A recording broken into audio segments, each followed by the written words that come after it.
For today's Tech Talk on December 12th, 2022, we're going to take a look at a feature available in Google Slides. And this feature is going to let you uh, present a link for students while you've got your slideshow up. And those students can then ask you questions about what's going on. So that way you can deliver all your material and say what you need to say without them putting up their hand or dinging you with a notification or something. And you can look at those questions when you're ready, say between slides or after a few of them, and then address those questions to the class.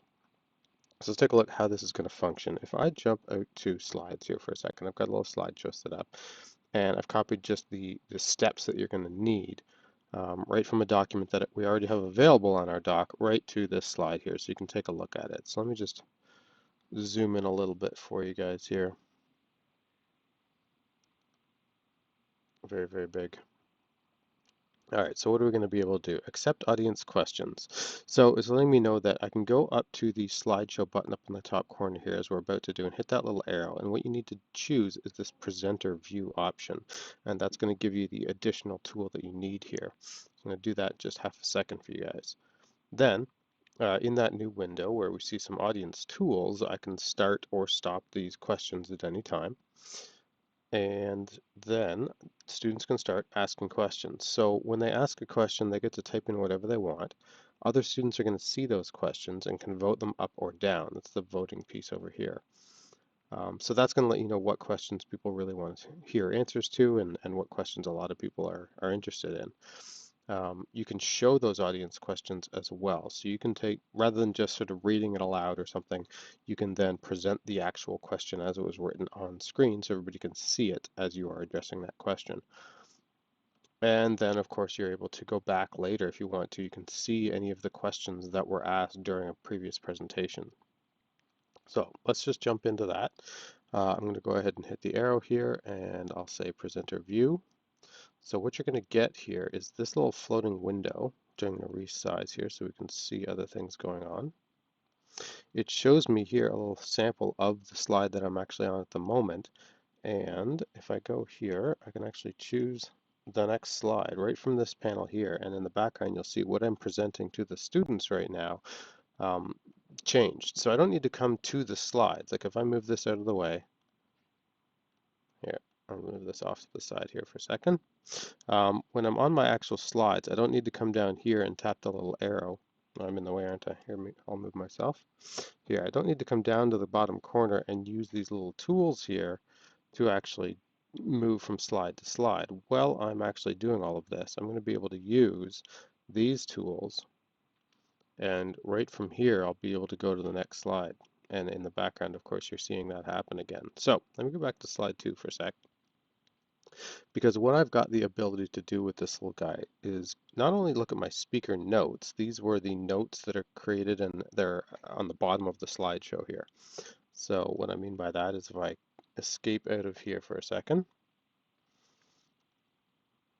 and I look at the very bottom, I have some notes on each of these slides. I have notes down at the bottom there. And so that's what's going on there, where I can actually see what those notes are. So I come back up here again, presenter view, and once again, I've got my slide up, and then I've got my notes right there. So when I click now on the audience tools, that's what's going to allow me to turn on this feature that we're talking about. I'm going to start new, and it's going to launch the tool for me. So lets me know right now that this is accepting questions from TLDSB. I can bump that up and open that up to everyone, but of course I want my students logged in with their TLDSB accounts, so that means that they're going to be able to go ahead and do this. It's turned on, and the students, all of you right now, are going to see that at the very top of the screen there. In a Google Meet situation like this, of course, I could just copy that link address and I can go paste that into the Meet chat here for you guys. I'll do that now, paste that in, and that way you'll be able to go ahead and ask some questions as we go here. So what will happen with that up now, it's turned on and ready to go. So let me pop that up myself as well. I'm just going to pull that down so you can see what's happening here. We've got questions in the back end. And then I've got my little presenter note screen here as well. So I'm going to get all this stuff going at once here for you so you can see what's happening. I'm going to ask a question about this first slide. So I can ask something like, I don't know, where was this taken? I can choose to ask anonymously, but I'm going to leave that off for right now and just submit. You can see there's a 300 character limit, so it's a little bit like a tweet, but a little more. And at that point, what the students, what all of you are now going to be able to see is the actual question. So if somebody else liked this question, if you were going to ask the same thing, you can go ahead and hit that little thumbs up. And then on the teacher side of things, I can see, hey, somebody asked a question. I've got a little number 1 there. And I hit that, and I can see where was this take instead of taken, and there's a little vote up. So if I decide, you know what, I want to make sure that the class can all see this, I'm going to go ahead and present that. So I hit the present button, and what happens in the background is my image goes away, the question shows up, and then because I didn't choose anonymous, they also see who it was that actually asked that question. If I ask another question, say on the next slide, so teacher's here, we move along to the next slide. And then they ask something like, who is that? But they ask anonymously. They can submit that. And then this time as the teacher, I'm going to see who is that, but it's anonymous. So when I present that to the class, it's still anonymous. They're not going to know who actually asked that question. So as a teacher, I can decide whether or not I even want to address it or not. It just depends on the situation and why you think that was anonymous. And of course, if it got some up and down votes as well. Now, rather than using the little slider here, I'm just going to click on the next option that I see, and it's going to bring me right to that next slide. And I can look at my speaker notes too and see that I wrote down, this is on 6 Mile Lake at sunset, taken with an HDR off of the dock. So again, I can get more questions coming in like, what is HDR? And when I see that, again, I said I don't have to stop what I'm presenting. I'm going to see that question come in, and when I'm ready, I can say, oh, okay, I wonder how many people were interested in this. Well, that is actually a photo technique, and it's the reason that this went blurry here, because the camera was moving as it took a series of photos, actually, that got blended together. And so it's giving me a timer up at the top, so I always know how long we've been presenting for as we go through the different slides.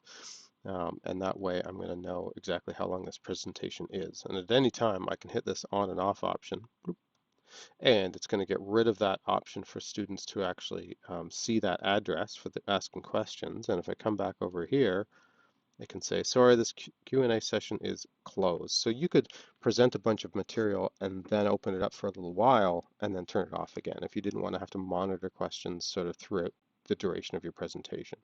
So it's going to give you that option as well. So whenever that's closed, presuming you're all finished, the student can just close that tab or close that window, however they happen to be viewing this, and you're going to be able to see all of these questions later. So if I close that right now and then I get out of this presentation, say exit slideshow, the first little note we had on here was that I could review, here it is, review questions from a recent Q&A session by opening slides presentation, and at the top click tools, and there's a Q&A history. So it's referring to this tools menu.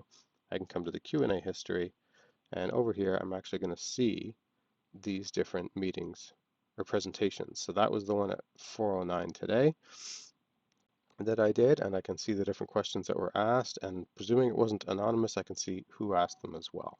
So it's a neat little tool, a little feature that you're going to be able to use anytime you want, whether this is in class and students have Chromebooks maybe, or if this was something you were doing remotely because you were teaching remotely for whatever reason, or you had students at home and you're teaching through Google Meet, then you're going to be able to present all that stuff to the students and then have them ask questions along the way, again, without disrupting the whole class and interrupting what's actually going on. So give it a try, and we'll see you on the next Tech Talk.